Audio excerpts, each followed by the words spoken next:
같이 성경을 읽겠습니다. 우리 성경. 누가복음 9장 57절에서 62절까지 말씀 우리 같이 한 목소리로 같이 오늘 읽겠습니다. 57절에서 62절까지 말씀 다 같이 시작. 길 가실 때 혹이 여짜오되 어디로 가시든지 저는 조철이니라.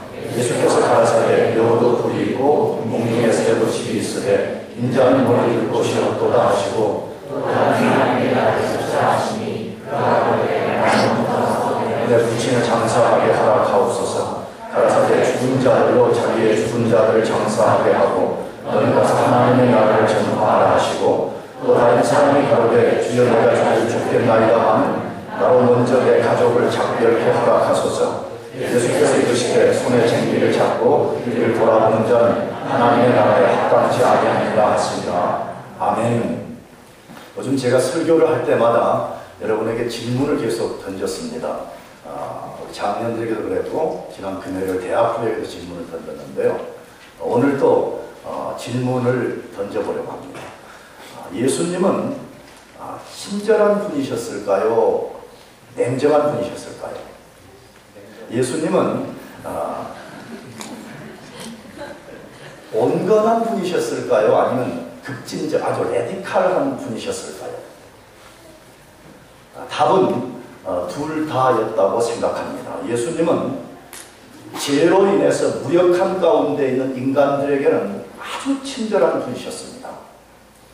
자신을 찾아오는 사람에게는 한없이 온건한 분이셨습니다. 성경에는 그런 증거가 너무 많습니다.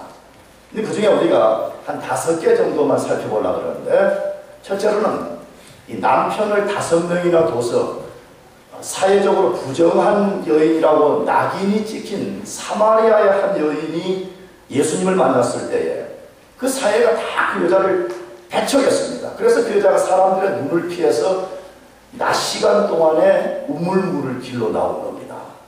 근데 그 여인을 만난 예수님은 그 여인을 전혀 배척하지 않고 아주 친절하게 구원의 길이 무엇인가를 소개해 주셨습니다. 두 번째는 유대인들이 가장 미워했던 대상 중에 한 부류가 세금을 거두는 세리들이었습니다. 예수님을 찾아 나왔을 때 그들을 배척하지 않았습니다. 그들을 포용하고 그들 집에 가서 같이 식사를 하셨다라고 소개되어 있습니다. 세 번째는 유대 사회에서 어린이들과 여자들은 크게 인정받지 못했습니다. 증인도 될 수 없고 숫자에 세어지는 대상도 아니었습니다. 그러나 예수님은 그들을 깊이 사랑하셨고 보살펴 주셨습니다. 네 번째, 예수님은 자신을 찾아왔다가 먹을 것이 없어서 굶주린 5,000명의 사람들을 그냥 돌려보내지 않으시고 기적을 베풀어서 모두를 배불리 먹이신 다음에 그들을 돌려보냈습니다. 다섯 번째로 세례 요한이 예수님에 대해 회의, 불신이 아니고 회의할 때 꾸짖지 않고 회의를 해결해 주도록 배려했습니다. 내가 이 회의와 관련해서 여러분에게 팁을 하나 드리려고 해요. 내가 새벽 때는 깊이 설교했지만 여러분, 불신과 회의는 다른 것입니다. 불신은 예수님이 가장 미워하는 것 중에 하나였습니다. 그러나 회의는 예수님이 미워하지 않았습니다. 세례 요한이 자기가 분명히 예수님을 전했지만 예수님이 와서 사역을 하시는 모습을 볼 때 혼란이 생겼어요. 예수님이 막 불로서 세상을 심판할 거라고 기대했는데 예수님이 그렇게 하다가 병자를 고치고 귀신을 내어쫓고 죽은 자를 살리고 가난한 자들의 친구가 되어주는 것을 보고 갈등이 생긴 회의. 그래서 제자들을 보내서 내가 전파하고 기다리는 메시아가 당신입니까? 물었죠. 그때 예수님이 이런 불신이라고 말씀하지 않고 그 회의를 해결할 수 있는 방법을 제시했습니다. 불신은 아예 예수를 안 믿는 것이고요. 회의는 믿는데 thinking, 사고에 자꾸 문제가 일어나는 거예요. 지금 대학교 안에도 굉장히 그런 사람들이 많아요. 대학은 말할 것도 없고 내가 대학은 더 심한 것 같아. 대학교는 아직 이성 지식이 대학원만을 안 해가지고 그나마 믿어라 그러면 놀래가지고 믿어. 할렐루야. 박사들은 막 연구해. 근데 죄송해요. 이 조그만 지식을 가지고 거대한 하나님을 알라 그러니까 이 사고체계, 이성, 논리적으로 안 맞는 거예요. 그렇게 자꾸 믿어지는데도 한편에서 자꾸 회의가 생겨. 이게 갈등이 일어나는 거예요. 그러면 회의를 극복하는 방법은 딴 게 없어요. 성경을 자꾸 공부하면서 왜 이 논리 체계가 맞는 것인지를 공부하면 해결돼요. 아멘? 여러분의 영적인 세계를 보는 눈을 자꾸 키우면 자동으로 해결된다고 내가 말씀했잖아요. 이 말은 바늘 구멍만 하는 지식을 가지고 하나님을 보려고 하니까 다 보여요. 하나님. 그렇게 왜 안 믿어진다고 말해. 내가 오늘 지금 집사람 밥 먹으면서 그 이야기 했어. 뭐 여러 가지 천국 이야기를 둘이 하면서 우리 집사람 어쩌고 저쩌고 하길래 당신은 천국 안 믿는다고 막 내가 그랬어. 근데 우리 사람이 나는 자기 말씀으로 믿는다고 하더라고. 그래 나도 말씀으로 믿는다고. 근데 사람들이 갔다 와서 보고만 하면 또 나도 믿는다. 그랬어. 그래 둘이 막 약간의 좋은 아큐가 있었어요. 그래 내가 그랬어. 아니 당신이 말이야. 개미들이 우리를 보고 와서 개미들 세계에 가서 우리를 말하는 개미들 세계가 우리 세계를 이해할 수 있냐고. 마찬가지로 우리가 천국을 보고 온 사람이 천국을 말해주면 우리 이성체계로 그 세계가 이해되냐고 말해요. 돼요 안 돼요? 어려워? 상권이 대답해봐. 개미들이 상권 형제가 박사하는데 내내 와서 막 들여다보고 하고 개미 세계에 가서 이야기를 해줘. 그 세계가 상권 형제 세계를 이해하겠어 못하겠어? 뭐라고 했나? 자네가 말했지. 뭐라고 했어 남편이? 힘들 것 같아요. 힘든 정도가 아니지. 뭐 힘들기만 하냐 도저히 그것이. 불가능한 이렇게 대답이 나와야지. 벌써 또 생각하는 거야 이게. 과학적으로 맞나? 박사님들 좀 힘들어. 그런 면에서. 그런 면에서 좀 힘들어. 근데 회의는 예수님이 세례 요한의 문제를 해결해 준 데서 우리가 그 답이 있는 거예요.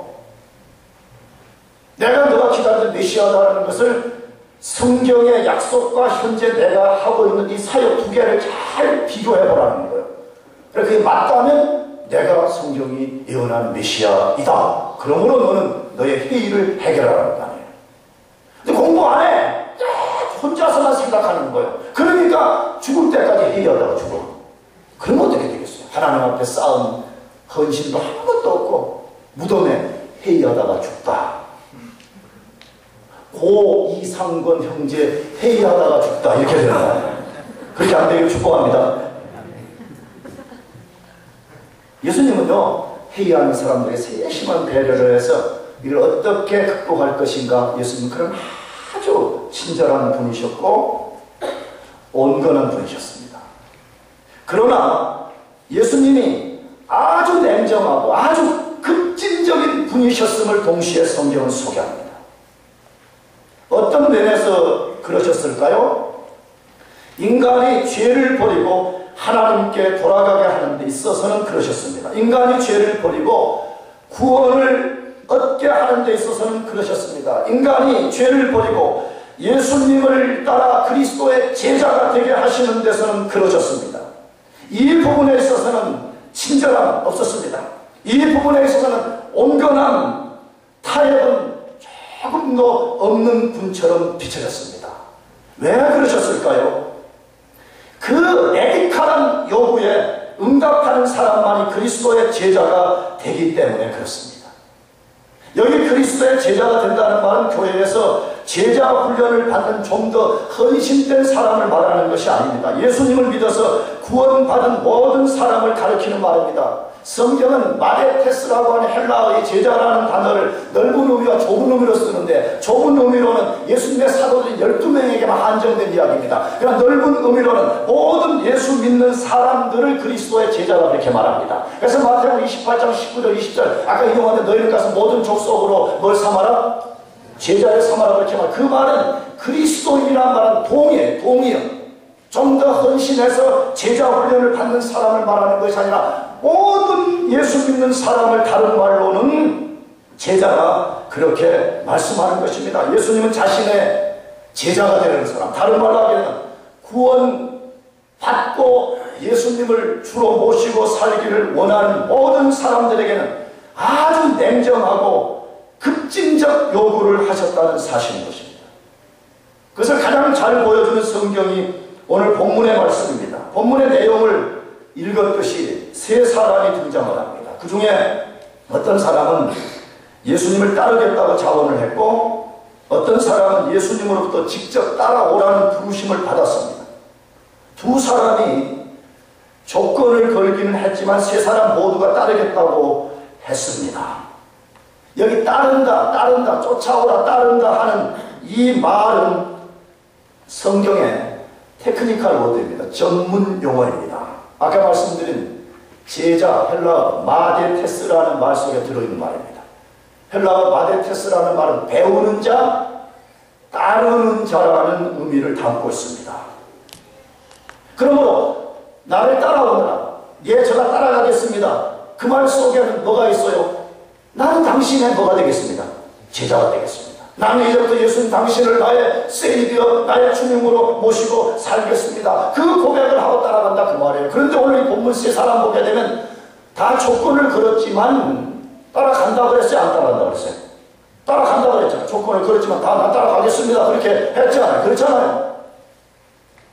그런데 예수님이 자신을 따르겠다는 사람들을 향해서 참 잘했다 혹은 고맙다라고 칭찬하지 않으셨습니다. 아주 냉정하고 급진적 요구를 하셨습니다.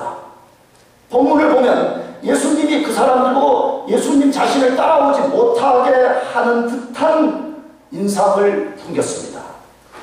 예수님이 내가 말한 이 요구를 너희들이 충족시키지 못한다면 너희는 나를 따라오는 제자가 될 수 없다고 말씀하시는 것처럼 보여집니다. 왜 그러시는 것입니까? 왜 예수님이 그런 아주 냉정하고 레디칼한 그런 말씀을 하시는 것입니까? 다시 말씀드리지만 그리스도의 제자가 되려면 그런 것이 없이는 될 수 없다는 거예요. 다른 말 하게 되면 구원을 받으려면 그런 결단과 그런 요소가 없는 사람은 하나님의 자녀가 될 수 없다. 그렇게 말씀하는 거예요. 이걸 다른 말 하게 되면 예수 믿어 구원을 받기 위해서 그런 값을 지불하지 않는 사람은 그건 하나님 나라 백성이 될 수 없다. 그렇게 말씀합니다.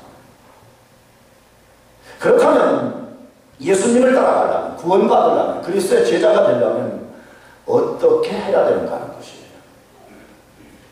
오늘 본문에 세 가지를 소개합니다. 제일 첫 번째로 우리가 예수님을 따르는 동기를 바르게 해야 된다고 말씀합니다. 우리가 구원받으려면, 우리 예수님의 제자가 되려면, 우리 천국의 백성이 되려면 뭐가 바라야 된다? 동기, 모티베이션을 바르게 하라. 지금 그렇게 말합니다. 어디에서? 57절 다 같이 읽어보겠습니다. 시작. 길을 가실 때 혹이 여짜오되 어디로 가시든지 저는 조철이이다. 예수께서 가라사대 여우도 굴이 있고 공중에 새도 집이 있으되 인자는 머리 둘 곳이 없다 하시고 라고 말씀합니다. 이 첫 번째 사람은 예수님을 따르겠다고 자원했습니다. 예, 예수님 제가 따라가겠습니다. 굉장히 멋있어 보이지 않습니까? 언제나 저희 본문하고 설교할 때 만일에 내가 예수님이었다면 칭찬했을 것 같습니다. Good, excellent, outstanding, follow me. 그 동시에 정신을 갖지 못자. 내가 쏠 것 같았어요. 그러면서 약속 다 정말 멋있다. 우리 앞으로 건강한 교회, 멋진 교회를 한번 만들어 보자 라고 말했을 것 같아요. 잘 생각해요. 예수님 때나 지금 오늘 이 시대 우리가 사는 이때에 점점점 주의 일을 위해서 자원하는 사람이 사라지는 데 있습니다. 윌링네스를 가지고 발런티어 정신을 가지고 예 제가 주님을 섬기겠습니다. 그런 사람들이 매우 없는 시대잖아요. 매우 없는 시대. 교회 목사님들마다 고민이 뭐예요? 성도들은 많은데 일꾼이 없다고 말해. 다 선대위 크리처 들어가지고 그냥 교회 와서 찬양 부르고 목사님의 좋은 설교 한 편 듣고 밥 먹고 사라져버리는. 그런데 오늘 이 사람은 어땠어요? 내가 예수님 따라가겠습니다. 발런티어 정신을 가지고 예수님 앞에 했다 그러면 대단히 귀한 사람이 아닐 수 없습니다. 그런데 예수님은 우리의 예상을 깨뜨리셨습니다. 58절에 뭐라고 그랬어요? 다 같이 시작. 예수께서 가라사대 여우도 굴이 있고 공중에 새도 집이 있으되 인자는 머리 둘 곳이 없도다. 예수님의 대답이 자원자의 자원 고백에 맞지 않는 말씀을 하신 것처럼 보여집니다. 예수님이 이 사람의 고백을 미스언더스탠딩 하신 것처럼 보여집니다. 정말 그랬을까요? 절대 그렇지 않습니다. 예수님이 그렇게 대답하신 이유는 이 사람이 어떤 동기를 가지고 주님을 따르겠다고 하신지를 꿰뚫어 본 거예요. 왜? 예수님 답변 속에서 그것을 알아차릴 수가 있잖아요. 예수님 보시기에 이 사람은 잘못된 동기를 가지고 있었습니다. 그것이 정확하게 무엇일까요? 예수님 자신을 죄에서 구원해 주실 구세주로 믿고 따르는 것이 아니었습니다. 예수님이 하나님의 아들로서 우리가 영원토록 섬겨야 될 인간의 주 되신 분으로 믿고 따르는 것이 아니었습니다. 이 사람은 예수님을 자신에게 부를 가져다 주고 풍성한 물질을 채워다 주실 분으로 여기고 따른 것입니다. 이 사람은 예수님을 따르게 되면 자기가 원하는 것을 원하는 대로 다 얻을 것이라고, 예수님이 그것을 해결해 주는 분이라고 따라간 것입니다. 더 나아가서 이 사람은 예수의 제자가 되기 위해서 값을 지불하기를 원치 않았던 것입니다. 예수님이 그런 동기를 갖고 따라오는 그 사람을 꿰뚫어 보신 거예요. 여러분, 예수님 모든 것을 다 아세요. 믿습니까? 다 아세요. 그래서 예수님이 이 사람에게 일종의 간접 화법으로서 자기를 직면하게 만든 거예요. 무슨 뜻이에요? 너는 그런 동기를 가지고 나를 따르겠다고 하는데 나는 내가 보듯이 아무것도 없다. 봐라. 공중에 새도 깃들 것이 있고 여우도 굴이 있지만 너 봐라. 나 지금 아무것도 없지 않냐? 나는 무슨 예배당도 없고 나는 당회장도 아니고 담임 목사도 아니고 나는 무슨 부동산을 가진 것도 없고 나 아무것도 없다.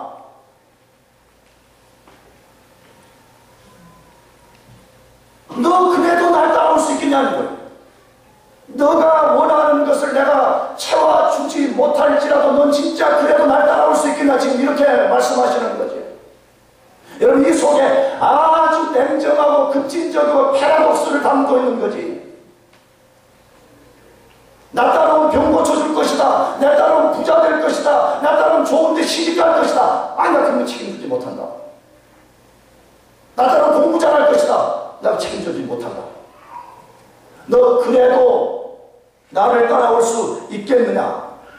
이 시대에 용어대로 하게 되면 유물론적 관점, 부자 되는 것, 이 세상에서 성공하는 것, 그건 해주는 분으로 너가 따라오는데 내가 그거 채워주지 못해도 너 진짜 나를 따라올 수 있겠느냐?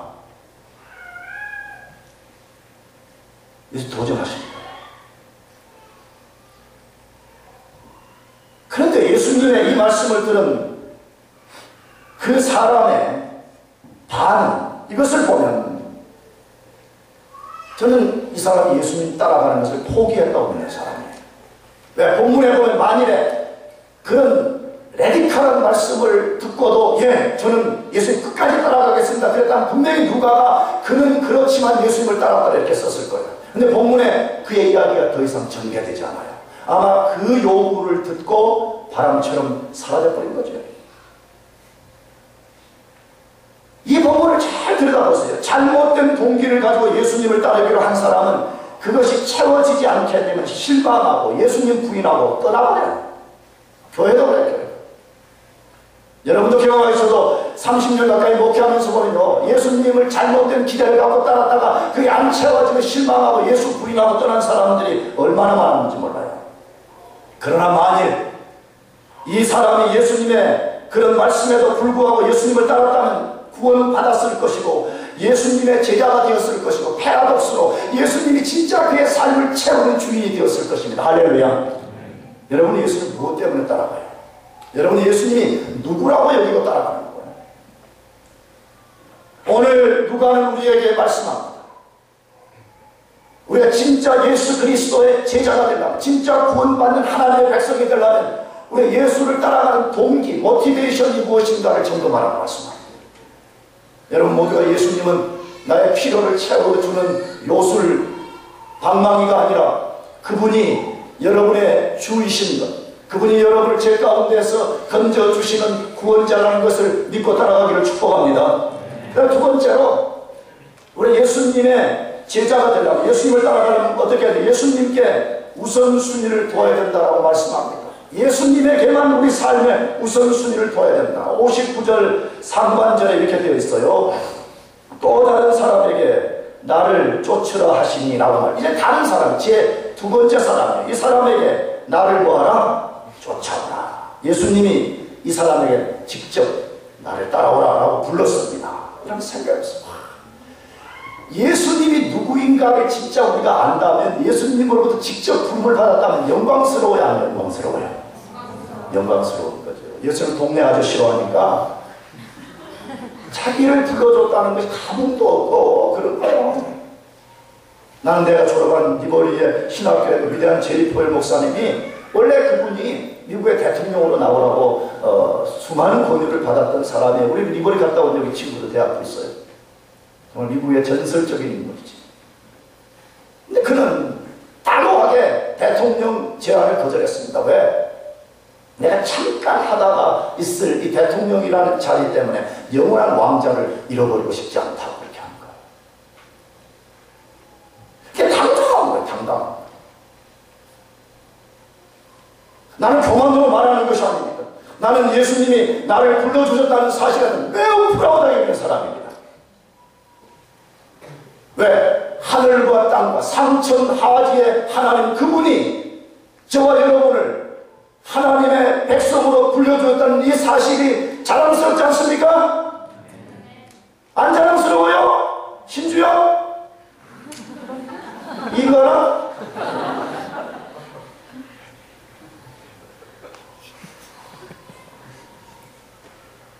얼마나 영광스러운 부름을 지금 받았는지 모릅니다. 그런데 이 사람은 예수님의 부르심에 대해 이렇게 반응했습니다. 59절 하반절에 다 같이 시작. 그가 가로되 나로 먼저 가서 내 부친을 장사하게 허락하옵소서. 잘 보세요. 이 본문을. 이 사람은 먼저 자기의 부친을 장사한 후에 예수님을 따르겠다고 대답한 것인지는 불분명합니다. 지금 예수님 내가 먼저 아버지 장사 치러놓고 내가 따라가겠습니다 이렇게 했는지 불분명해요. 근데 분명한 사실은 먼저 부친을 장사하겠다는 자신의 우선순위를 말했습니다.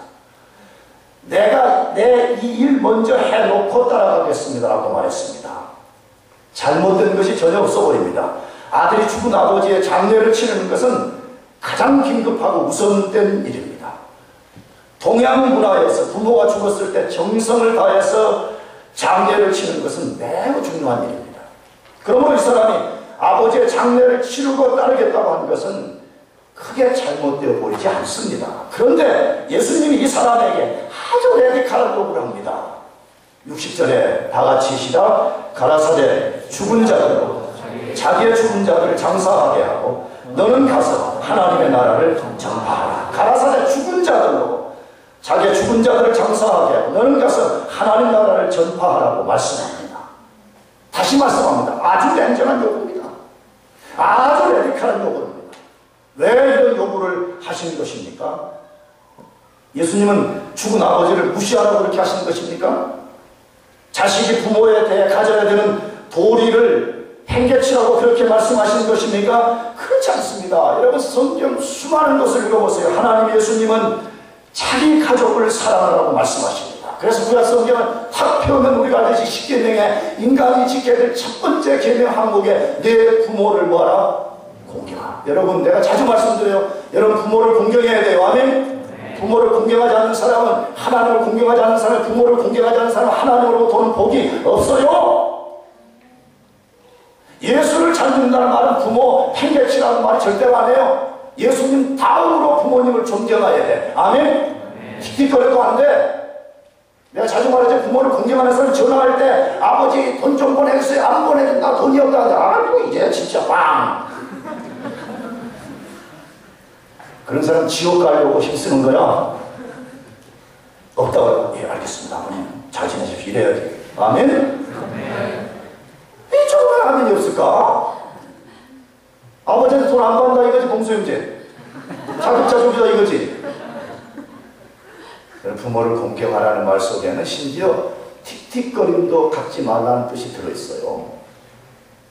히브리어 원래 말에는 그 말이 중하게 여기라고 되어 있어요.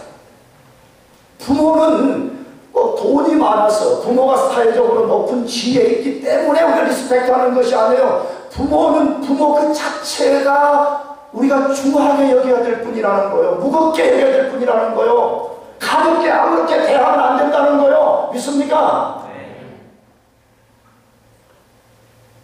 사도 바울은 디모데전서 5장 8절에서 이렇게 말씀했어요.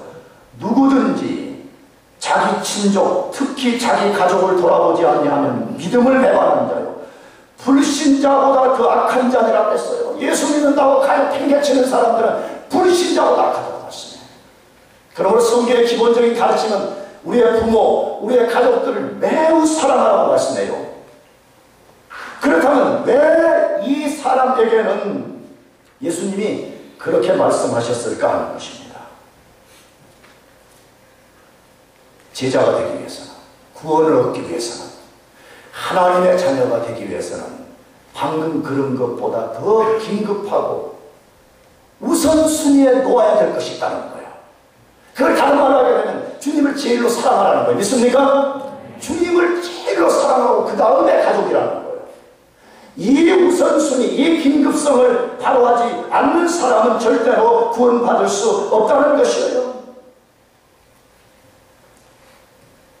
저는 이 본문을 보면서 이 사람이 예수님의 부르심을 받았을 때 실제 그때의 부친이 돌아가셨을 수도 있었지만 장례 치르는 것을 핑계로 예수님 따르는 것을 회피하려고 했던 것 같습니다. 그래서 예수님은 그 사람에게 가장 긴급하고 우선된 일에 헌신하라고 말씀하신 것입니다.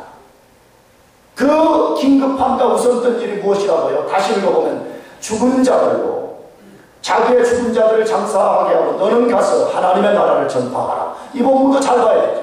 죽은 자들로 자기 죽은 자들을 장사하게 하고 너는 가서 하나님 나라를 전파하라. 앞에 죽은 자들은 누구예요? 영적으로 죽은 자들입니다. 예수 믿지 않고 아담의 옛 본성 그대로를 갖고 살아가는 영적으로 죽은 자들을 통해서 뒤에 죽은 자들은 누굽니까? 실제 육체적으로 죽은 자들을 장사하라. 그 말이죠. 다시 말하면 너는 지금 너에게 더 중요한 게 있다는 거예요. 너는 너에게 더 긴급한 일이 있다는 거예요. 그것을 위해서 헌신하라. 그렇게 말씀하고 있어요. 사랑하는 교우 여러분, 우리 인생에는요, 우리가 가장 우선순위로 두어야 될 일들이 너무 있습니다. 정말 있어요. 그것이 뭔지 알아요? 그거는 예수님의 부르심에 순종하는 것입니다. 아멘? 이렇게 생각해 보리죠. 예수님이 진짜 동네 파출소 아저씨가 아니라고 우주에 삼천하지 하나님이시라면 그렇게 해야지 논리적으로 맞는 거 아니에요? 여러분, 권위가 충돌할 때 여러분 어떻게 학교에서 내배서나 어디 학교에서 뭐 이렇게 공부하고 신앙생활 하는데 장구한 목사가 야 한웅주 회장이거든요. 한웅주가 대학 웅주야 오늘 저녁에 5시에 우리 집에 잠깐 좀 오느라 뭐 내가 너 시키니까 예 알겠습니다 목사님. 근데 갑자기 전화가 온 거예요. 아 목사님 안 되겠어요. 왜? 총장님이 오라고 그러십니다. 몇 시에? 5시에. 그러면 솔직히 어디로 가야 되죠? 아 괜찮아 어디로 가야 세연이는 너무 그러면 티나. 총장님께 가야지. 왜냐하면 총장님이 있을지 갈리지에 나보다 더 권위가 큰 사람 아니야. 아 솔직히 그렇잖아 선배. 그렇지? 아 총장은 너무 권위가 커. 학과장님이 오시라고. 학과장 너무 커. 누가요? 지도교수가 오라. 죽음이지 죽음. 바로 모든 것을 포기하고 가야 되잖아. 샤워하다가 그냥 가야 돼.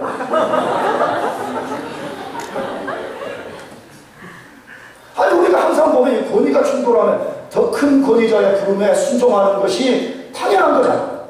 그렇다면 그레이트 킹이신 상천하지의 하나님이신 예수님이 그 사람을 불렀다 그러면 모든 것을 내려놓고 그의 부르심에 순종하는 것이 마땅한 것이고 그 앞에 사랑을 바치는 것이 제일 긴급한 일인 것이지. 예수님 그것 때문에 이 사람에게 죽은 자는 죽은 자로 장사하게 하고 너는 나를 따라와서 하나님 나라의 복음을 전파하라. 그렇게 말씀하시는 것입니다. 우리에게 가장 긴급하고 우선된 것은 예수 그리스도의 부르심에 순종하는 것입니다. 믿습니까? 근데 얼마나 많은 사람들이 부르심을 회피하기 위해서 조건을 달고 변명을 하는지 모릅니다. 대부분 하는 사람들이 뭐지요? 변명이 나중에 기회가 되면 믿겠다고 합니다. 어떤 사람은 때가 아니라고 말합니다. 어떤 사람은 목사나 교회에 한두 가지 흠을 잡으면서 무슨 목사가 설교가 뭐 그래 뭐 어쩌고 저쩌고 교회가 뭐 갔더니 인사도 안 한다 뭐 어쩐다 그런 것 가지고 핑계를 댑니다. 기억해야 됩니다. 그런 사람은 어쩌면 다시는 기회가 없고 다시는 예수 믿을 때가 오지 않을지 모릅니다. 그런 사람은 그리스도의 제자가 될 가능성이 매우 희박합니다. 그런 사람은 구원받을 가능성이 제로입니다. 왜 그래요? 가장 큰 권위를 가지신 그분의 부르심을 받았음에도 불구하고 그것을 거절한다면 누가 그 사람을 구원해 줄 수 있겠어요? 아담의 본성에서부터 오는 하나님을 믿고 싶지 않은 이 불신과 어게인스트 안에는 그것이 변명, 회피로 나타나는 것이에요. 그러므로 예수님이 우리 자신을 따르라고 부르실 때에 그것을 가장 긴급하고 가장 우선순위로 두어야 됩니다. 저는 보장합니다. 그런 사람은 반드시 구원받습니다. 아멘. 그런 사람은 반드시 그리스도의 제자로 살아갈 수가 있습니다.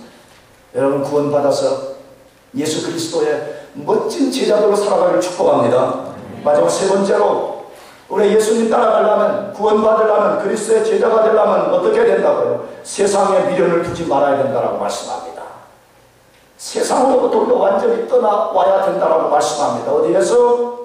61절에 또 다른 사람이 가로되 주여 내가 주를 쫓겠나이다만 나로 먼저 내 가족을 작별케 허락하소서 라고 말했습니다. 이 세 번째 사람은 주님의 부르심을 받고 제자로 살기로 결심한 것처럼 보여집니다. 본문을 잘 보면 주님이 그 사람을 부르셨던지 아니면 자기가 자원했던지 내가 주님 따라가야지 라고 결심을 한 사람처럼 보여집니다. 근데 이 사람이 주님을 따르기 전에 먼저 가족과 작별 인사를 하고 떠나겠다고 했습니다. 그런데 주님이 이 사람에게 또다시 냉정하고 급진적인 요구를 합니다. 62절에 다 같이 시작. 예수께서 이르시되 손에 쟁기를 잡고 뒤를 돌아보는 자는 하나님의 나라에 합당치 아니하니라. 왜 이렇게 말씀하셨을까요? 왜 가족에게 작별 인사를 허락하지 않으셨을까요? 다시 말씀드려요. 예수님이 이 사람의 마음을 뭐 하는 거예요? 빼들어가는 거예요. 지금 이 사람이 왜 가족들에게 작별 인사를 하겠다라고 말했는지 꿰뚫어 보시는 거예요. 예수님이 그 정도도 용납을 안 해주신 분이겠어요? 예수님 내가 선교사로 가겠습니다. 내가 목사가 되겠습니다. 나 시골에 가가지고 마지막 하직 인사하고 오겠습니다. 대수롭게 갔다 와라. 나도 그러더라고 예수님이.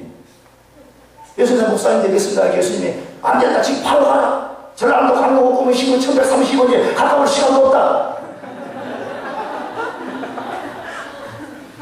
그렇게 안 하셨어. 그래서 기다려줬어. 그래. 내가 납득이 되고 합리적으로 이해가 되고 신학교가 좀 공부 좀 더 해보고 너 그래도 너 날 따라올 가치가 있다고 생각되면 너 그때 결정해라. 하나님 나에게 그렇게 말씀하신 것 같았어요. 그래서 신학교 2학년 때 목사가 되기를 결심한 거예요. 주님이 충분하게 기다려주셨습니다. 그러다 왜 이 사람에게는 작별 인사도 못하겠냐? 주님 내 아버지하고 악수한 거라고 안 돼. 지금 바로 가. 왜? 마음의 태도를 깨뜨려 보신 거야.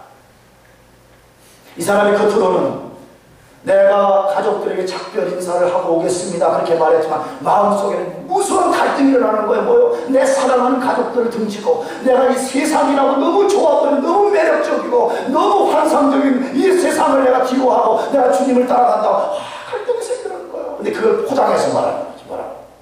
내 가족들과 작별 인사를 하고 따라가겠다. 예수님이 그걸 깨뜨려 보셨어요. 예수님 따라가면 너무 불안정해 보이거든. 세상이란 좋은 직장, 통장에 엄청난 밸런스. 여러분 나의 안전에 그는 예수님 따라 너무 불안정해 보이니까 간다고 결심을 했는데 갈등이 생기는 거야. 못 가겠다.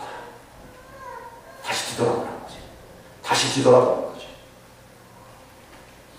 여러분, 이 사람이 그런 마음을 가졌다는 것을 우리가 어디서 알아차릴 수가 있어요? 62절 다시 읽어보겠습니다. 시작. 예수께서 이르시되 손에 쟁기를 잡고 뒤를 돌아보는 자는 하나님의 나라에 합당치 아니하니라. 이 예수님의 말씀을 보면 이 사람이 어떤 마음의 태도를 가졌는지를 알 수 있습니다. 세상에 대해서 너무 많은 미련을 가지고 있었기 때문에 계속 뒤를 돌아보면서 주저하고 있었던 것입니다. 이런 사람의, 이 사람의 그런 태도는 농부가 밭을 갈면서 앞을 보지 않고 뒤를 돌아보는 행위와 같다라고 말씀합니다.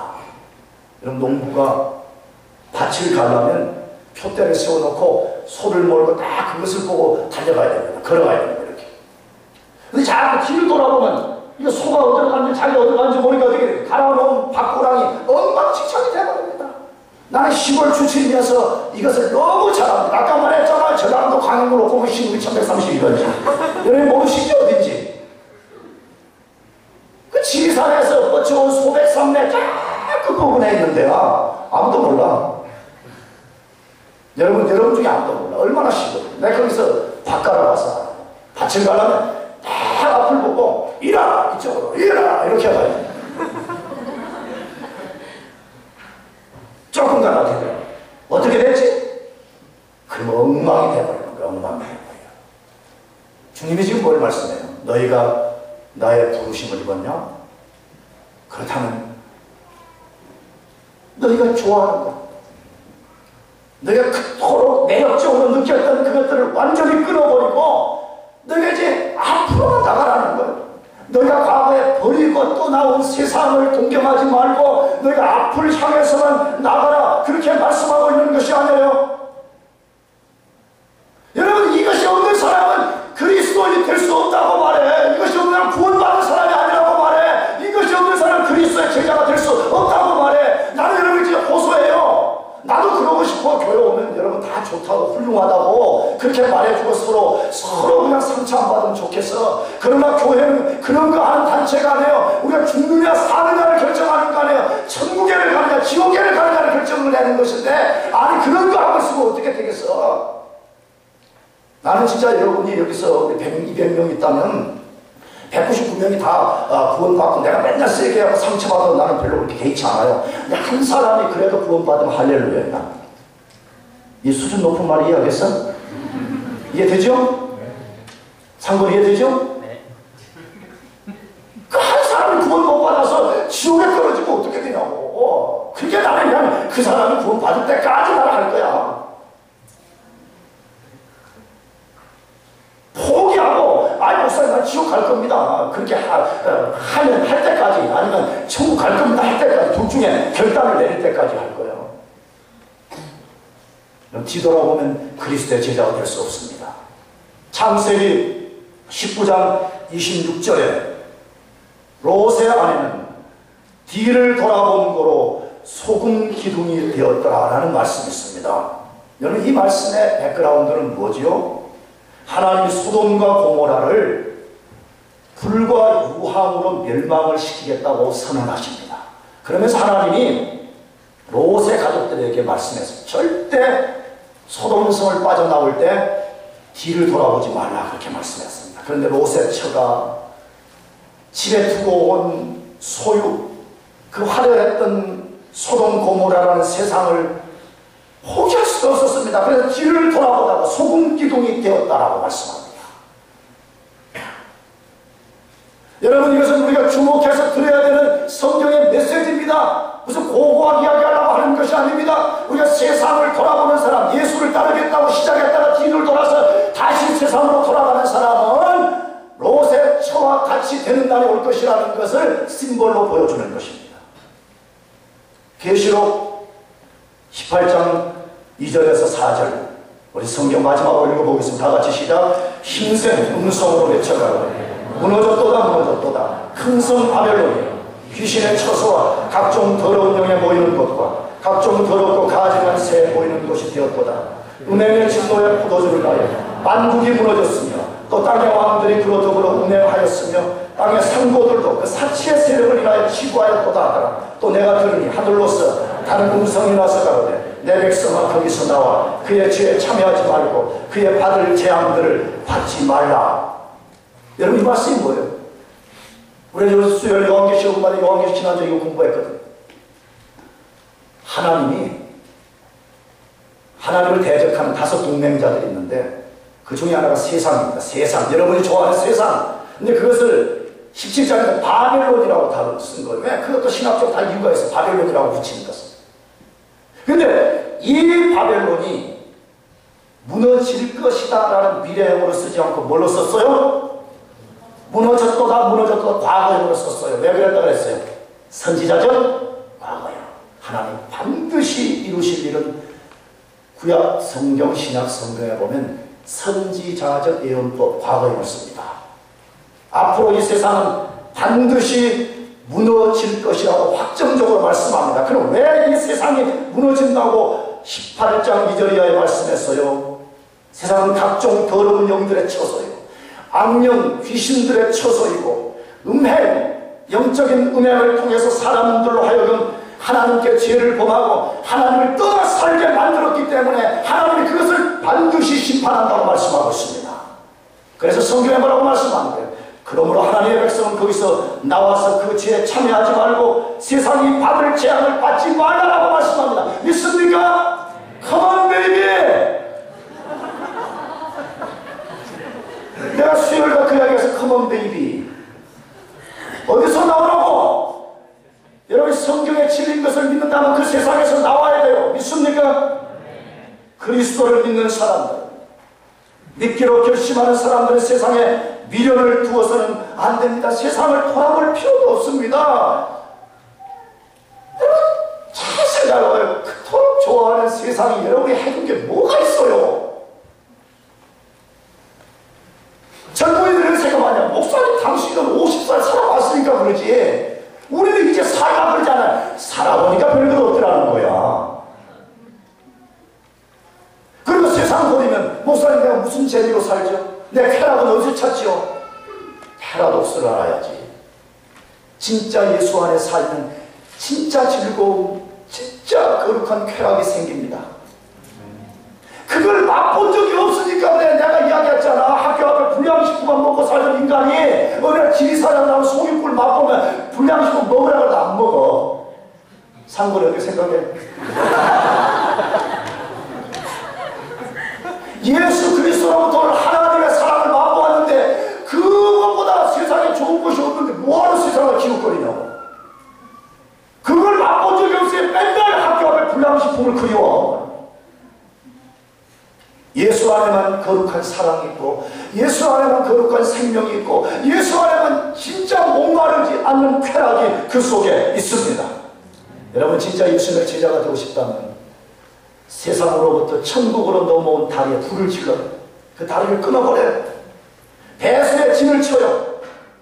그런 사람만 구원받을 수 있고 그런 사람만 그리스도의 제자가 될 수 있고 그런 사람만 그리스도를 따를 수 있다고 말씀합니다. 여러분 모두가 그리스도 앞에서 이 결단을 함으로써 정말 여러분이 그리스도의 제자들이 되기를 축복합니다. 기도하겠습니다.